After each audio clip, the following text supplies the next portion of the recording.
கர்த்தருக்கு ஸ்தோத்திரம். கர்த்தருடைய நாமம் மகிமைப்படுவதாக. உமக்கு பிரியமானதை செய்ய எனக்கு கற்றுத்தாரும் தெய்வமே. உமக்கு பிரியமானதை செய்ய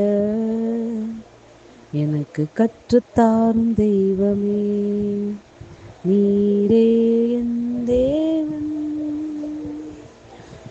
நல்ல பரிசுத்த ஆவியானவர் செம்மையான வழியிலே நடத்த வேண்டுமே. செம்மையான வழியிலே நடத்த வேண்டுமே. அப்பா, நன்றியோடு கூட துதிக்கிறோம், ஸ்தோத்திரிக்கிறோம். எங்கள் அதிகமாய் நேசிக்கிற அன்பின் பரலோக தகப்பனே, அப்பா, இந்த நல்ல வேலைக்காய் நன்றி இருந்த இதயத்தோடு துதிக்கிறோம், ஸ்தோத்திரிக்கிறோம் தகப்பனே. எங்களை மட்டுமாய் கிருபையாய் எங்களை பாதுகாத்து இந்த வேளையிலும் உடைய சமூகத்தில் கூட்டி சேர்த்த உடைய அன்புக்காக நன்றிகளை ஏறெடுக்கிறோம் ஆண்டவரே. அப்பா, உமக்கு பிரியமானது செய்ய எங்களுக்கு கற்றுத் தருவீராக.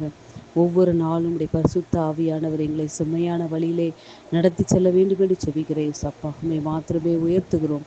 எங்களை தாழ்த்தி வெறுமையாக்கி உடைய பாதத்தில் ஒப்புகிறோம். இயேசுவின் நாமத்தில் பிதாவே, ஆமென்.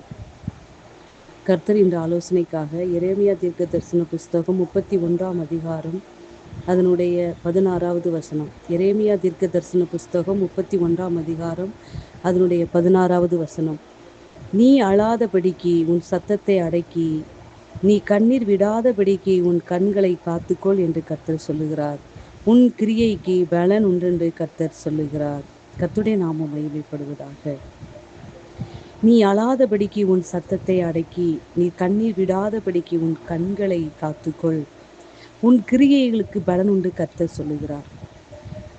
இந்த இடத்துல கர்த்தர் அழாதபடிக்கு சத்தத்தை என்ன செய்ய வேண்டும்? அடக்கி, கண்ணீரை விடாதபடிக்கு கண்களை காத்துக்கொள் என்று கர்த்தர் சொல்லுகிறார்.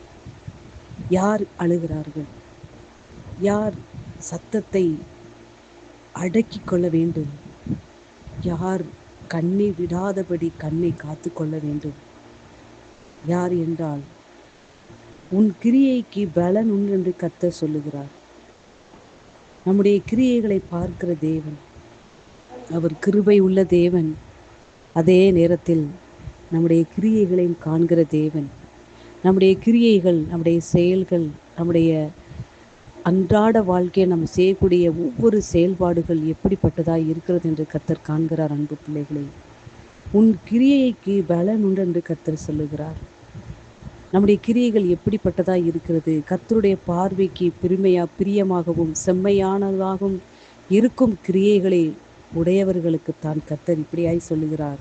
நீ அழாதபடிக்கு உன் சத்தத்தை அடக்கி, நீ கண்ணீர் விடாதபடிக்கு உன் கண்களை காத்து அப்படின்னு என்று கர்த்தர் சொல்லுகிறார். அன்பு பிள்ளைகளே, நம்முடைய கிரியைகளை காண்கிற தேவன். நாம் நினைக்கலாம், நாம் செய்வதை யார் பார்த்து கொண்டு இருக்கிறார், யாருக்கு தெரியும் என்று நாம் சில காரியங்களை செய்து கொண்டு இருக்கும் பொழுது நாம் நினைக்கலாம். ஆனால் கர்த்தர் வானத்தை பூமி படைத்த சர்வ வல்லமையுள்ள தேவன். உடைய 7 கண்களும் பூமியின் மேல் உலாவிக் கொண்டிருக்கிறது. பூமியின் மேல் எல்லாரையும் அவருடைய கண்கள் என்ன செய்து பார்த்து கொண்டிருக்கிறது. அன்பு பிள்ளைகளே, இந்த இடத்தில் ரூத்துடைய சரித்திர புஸ்தகத்தில் இப்படியாய் சொல்லப்பட்டு இருக்கிறது.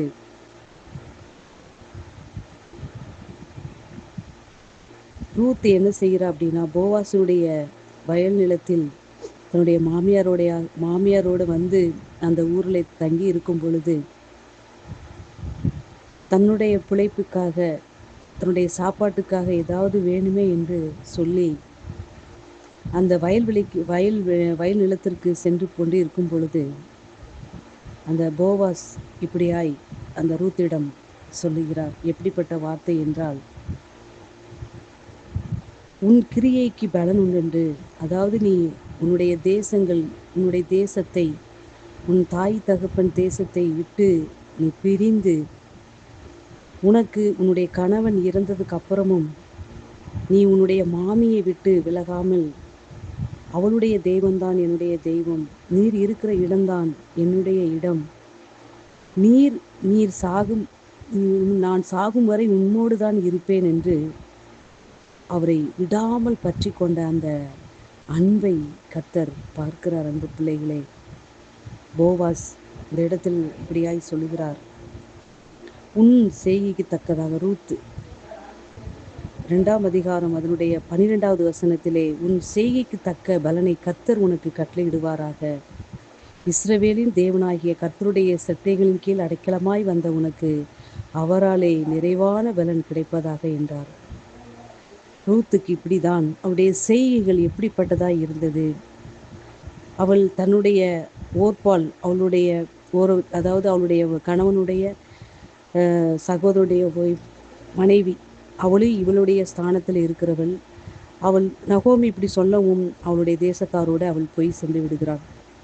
ஆனால் இந்த ரூத் என்பவள் தன்னுடைய மாமி இருக்கிற இடத்துல தான் நானும் இருப்பேன், அவங்க எங்கே போகிறாங்களோ நான் அங்கேயும் போவேன், அவங்க சாப்பிடுறத நான் சாப்பிடுவேன், அவங்க கும்பிடுகிற தெய்வம் தான் என்னுடைய தெய்வம் என்று சொல்லி அவரை உறுதியாய் பற்றி கொண்டு அவரோடு கூட வந்ததை கர்த்தர் அறிந்து தான் கர்த்தர் இப்படியாய் சொல்லுகிறார், உன் செய்கைக்கு தக்க பலனை கர்த்தர் உனக்கு கட்டளையிடுவாராக.